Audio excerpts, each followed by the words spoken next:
ইউরোপের দিকে ইরানের মিসাইল। সূত্রগুলো জানায় খামেনির অবস্থান সম্পর্কে ইসরায়েলকে খুবই নির্ভুল তথ্য দেয় সিআইএ।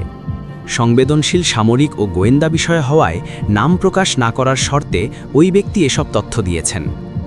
ইসরায়েল যুক্তরাষ্ট্রের দেওয়া তথ্য ও নিজেদের গোয়েন্দা তথ্য মিলিয়ে কয়েক মাস ধরে পরিকল্পনা করে এই হামলা চালায়।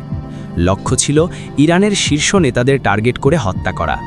প্রথমে রাতের অন্ধকারে হামলার পরিকল্পনা ছিল, কিন্তু শনিবার সকালে ওই কমপ্লেক্সে বৈঠকের তথ্য পাওয়ার পর হামলার সময় পরিবর্তন করা হয়।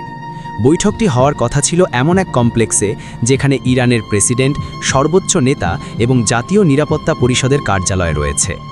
ইসরায়েলের ধারণা ছিল সেখানে উপস্থিত থাকবেন ইসলামিক রেভলিউশনারি গার্ড কোরের প্রধান কমান্ডার মোহাম্মদ পাকপুর, প্রতিরক্ষামন্ত্রী আজিজ নাসির জাদেহ, মিলিটারি কাউন্সিলের প্রধান অ্যাডমিরাল আলী শামখানি, আইআরজিসির এরোস্পেস ফোর্সের কমান্ডার সাইয়েদ মাজিদ মুসাভি, উপগোয়েন্দামন্ত্রী মোহাম্মদ সিরাজি এবং আরও কয়েকজন শীর্ষ কর্মকর্তা।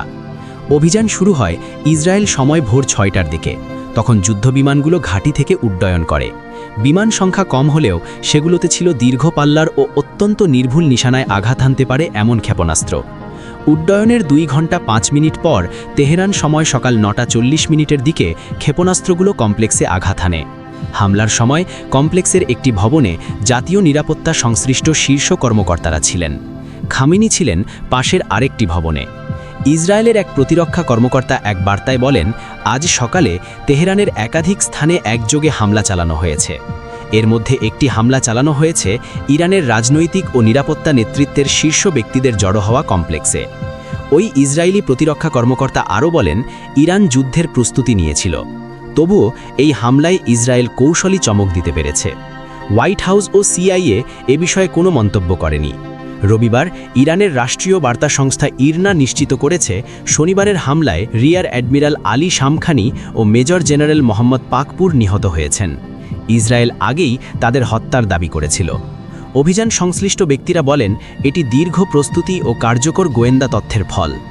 গত জুনে ইরানের পারমাণবিক স্থাপনায় হামলার পরিকল্পনা চলাকালীন তৎকালীন মার্কিন প্রেসিডেন্ট ডোনাল্ড ট্রাম্প বলেছিলেন, যুক্তরাষ্ট্র জানে খামেনি কোথায় লুকিয়ে আছেন, চাইলে তাকে হত্যা করা সম্ভব।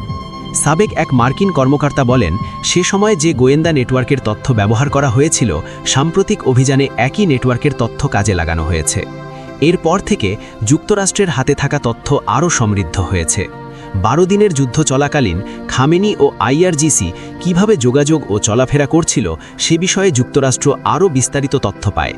সেই অভিজ্ঞতার ভিত্তিতে খামেনির গতিবিধি অনুসরণ করা হয়।